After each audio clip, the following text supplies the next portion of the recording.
안녕하십니까, 이광빈입니다. 우리 사회 문제점을 진단하고 지속 가능한 사회를 모색하는 뉴스프리즘 시작합니다. 이번 주 뉴스프리즘이 풀어갈 이슈 함께 보시겠습니다. Now, what do you see?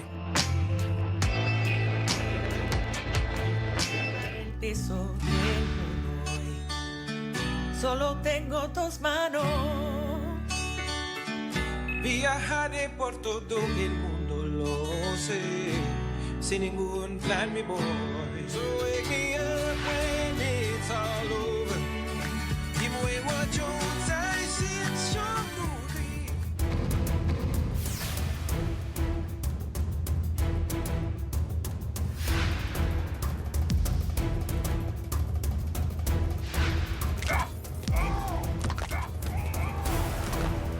And we need to continue to put pressure on social media to realize that the way that their platforms are being misused is unacceptable. They must do all they can to address today's issues and not allow things to get worse.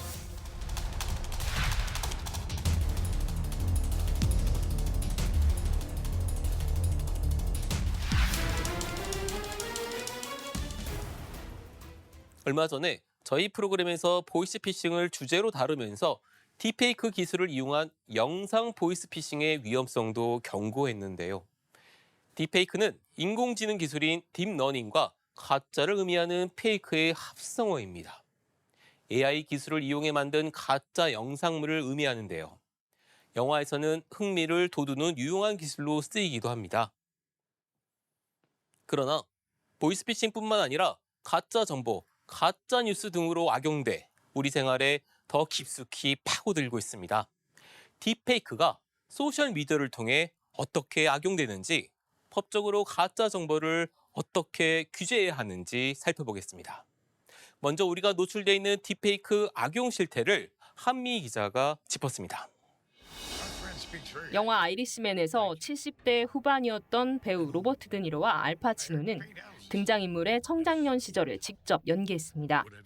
노배우들의 자연스러운 젊은 모습을 만들어낸 건 AI 기술이었습니다. Deepfaking is, well, super easy to do. You give them 10,000 pictures of a actor's face in different angles, different lights, different situations. The more pictures you can feed it, the more it can sort of digest it and come up with a better result. 지난 여름 할리우드 배우들은 작가들과 함께 60여 년 만에 동반 파업을 벌였는데 그 이유 중 하나는 AI 기술이 보편화하면서 자신의 외모와 목소리가 무단으로 사용되고 결국 생계에 실존적 위협이 될 것이라는 우려 때문이었습니다. 배우 톰 행크스는 최근 AI로 만들어진 자신의 이미지가 동의 없이 광고에 쓰였다며 주의를 당부하기도 했습니다. 소셜미디어를 통해 유포되는 딥페이크 대부분은 포르노물일 정도로 초창기부터 그 위험성을 드러냈습니다. 유명 여성 연예인이 주로 피해를 받지만 미성년자 등 일반인들도 쉽게 그 대상이 될 수 있습니다. 딥페이크는 전쟁 상황에서도 정치권에서도 악용됐습니다. 러시아에 침공당한 우크라이나 대통령이 자국 군대의 항복을 촉구하는 영상은 그 수준이 조악해 금세 가짜인 것이 드러났지만 미국 국방부 근처에서 대형 폭발이 발생했다는 가짜 뉴스와 함께 올라온 사진은 한동안 확산하며 잠시 주가가 출렁이기도 했습니다. 내년 미국 대선을 앞둔 상황에서 재선에 도전하는 전현직 대통령들도 딥페이크의 희생양이 됐습니다.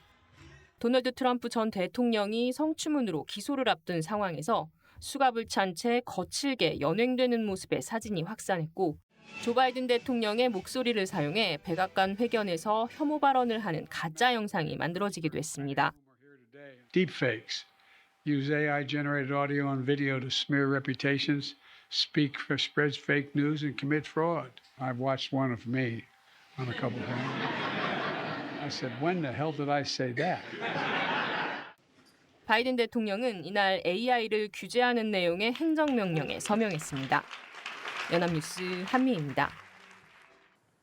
딥페이크 범죄를 악용하는 사례가 끊이지 않는 가운데 딥페이크인지 아닌지 구별하는 기술도 함께 발전하고 있습니다. 이 탐지 기술로 딥페이크 범죄를 뿌리 뽑을 수 있을까요? 홍소영 기자가 알아봤습니다. 고도의 조작된 딥페이크 영상을 만들어내는 인공지능. 영상이 변조됐는지도 인공지능으로 알아낼 수 있습니다. 딥페이크 영상의 허점을 어떻게 찾아내는 건지 직접 살펴보겠습니다. 영상 파일과 분야를 선택하면 분석이 시작됩니다. 100%에 가까울수록 변조가 많이 된 건데 50% 이상이면 조작된 영상으로 판단합니다. 불법 영상물을 이용한 각종 범죄에 대응하는 데 활용할 수 있습니다. 가짜 뉴스, 딥페이크 영상들이 많이 나오고 계신데 이거를 실제적으로 탐지할 수 있는 솔루션들은 없다 보니까 이런 부분에 좀 많이 활용을 할 수 있다고 보고 있고요. 해외에서도 딥페이크 탐지 기술 개발이 활발합니다. 글로벌 딥페이크 탐지 시장은 지난해 5억 달러에서 2027년 18억 달러로 성장할 전망입니다. 인텔은 지난해 가짜 동영상을 탐지하는 페이크 캐처 기술을 개발했습니다. 인공지능으로는 재현하기 힘든 얼굴의 혈류 변화로 영상의 진위를 가리는데 정확도는 96%에 달합니다. 구글 딥마인드도 인공지능만 파악할 수 있는 흔적을 남겨 생성된 이미지를 식별하는 신스 ID 기술을 개발했습니다. 하지만 탐지 기술만으로 딥페이크를 완전히 없애는 건 어렵다는 지적이 나옵니다. 창과 방패 싸움처럼 계속 탐지기를 또 회피하는 기술을 만들 수가 있어요. 그 탐지 못하도록. 기술의 한계를 극복하기 위해 해외 각국에서는 규제를 내놓고 있습니다. 내년 대선을 앞둔 미국은 딥페이크 이미지를 이용한 가짜뉴스의 규제를 검토하고 있습니다. 유럽연합의회도 지난 6월 무분별한 인공지능 사용을 규제하는 법안을 통과시켰습니다. 전문가들은 인공지능의 역기능에 대한 경각심이 필요하다고 강조합니다. 다른 사람에 대한 피해를 줄 수 있다는 그런 사고방식이나 인식 자체를 많이 심어줄 수 있는 게 중요하고 또 그러기 위해서는 이제 그거에 대한 강력한 처벌이나 딥페이크 탐지 기술과 더불어 관련 법제도의 보완도 필요하다는 지적입니다. 연합뉴스TV 홍서연입니다. 딥페이크의 악용 사례들이 도드라져 보이는 탓에 딥페이크의 장점이 묻히기도 합니다. 표현의 자유가 도를 넘지 않는다면 딥페이크 기술은 영화와 드라마 외에도 정치, 사회, 풍자 콘텐츠에 사용될 수 있습니다. 영국의 채널4가 2020년 성탄절에 엘리자베스 2세의 딥페이크를 왕실의 동의 없이 방송했는데요. 진짜 엘리자베스 2세의 성탄절 메시지가 BBC 방송 등에서 방영된 직후 딥페이크 기술로 만든 가짜 여왕의 성탄절 메시지를 방송에 내보냈습니다. 가짜 엘리자베스 2세는 틱톡에서 유행하는 춤을 추기도 했습니다. 이 영상은 화면이 흔들리면서 가짜 여왕의 목소리를 연기한 배우 모습이 드러나는 것으로 마무리됐는데요. 영상은 왕실의 항의 없이 정당한 표현의 자유 콘텐츠로 받아들여졌습니다. 2020년에 미국에선 유튜브로 셋이 저스티스라는 풍자쇼가 만들어졌는데요. 도널드 트럼프 전 대통령 등 유명 인사들의 도플갱어가 딥페이크 기술로 등장합니다. 이런 풍자 영상에선 시청자들에게 그들이 보는 모든 것을 믿지 말라고 경고합니다. 이렇게 시민들이 딥페이크 기술을 인지하고 풍자를 즐길 수 있으면 좋을 텐데요. 문제는 풍자라는 힌트를 주지 않고 악용하는 딥페이크 생산물입니다. 특히 타임라인 위주로 흘러가 버리고 유포 속도가 빠른 소셜미디어에선 딥페이크 거짓 콘텐츠들이 검증 기회 없이 팩트로 인식되는 게 가장 큰 문제입니다. 그만큼 플랫폼 업체들이 조작된 딥페이크 콘텐츠를 걸러내야 할 텐데요. 대부분의 소셜미디어 서비스에선 악의적으로 조작된 딥페이크를 금지하고 있습니다. 그러나 모니터링에 구멍이 많다는 지적이 끊이지 않고 있습니다. 페이스북 등 소셜미디어에선 유명인을 사칭한 사기 광고가 판치고 있는데요. 유명인을 내걸고 사람을 모은 뒤 주식 리딩방으로 유도하는 수법입니다. 딥페이크 기술도 아닌 아예 대놓고 유명인을 도용한 사기 광고도 규제가 안 되는 상황인데요. 이런 현실에서 딥페이크 기반 거짓 콘텐츠들을 얼마나 걸러낼 수 있을지 우려가 커지고 있습니다. 빠르게 진화하는 데다 이용 방법도 점점 손쉬워지는 딥페이크 기술. 선거에서 악용될 경우 유권자들에게 잘못된 정보가 전달될 수 있는데요. 내년 총선을 앞두고 대책이 필요해 보입니다. 신현정 기자입니다. 유명 영화배우 성룡이 말을 하고 있는 영상입니다. 이건 제 증명사진인데요. 성룡이 말을 하고 있는 영상에 제 증명사진을 입혀보겠습니다.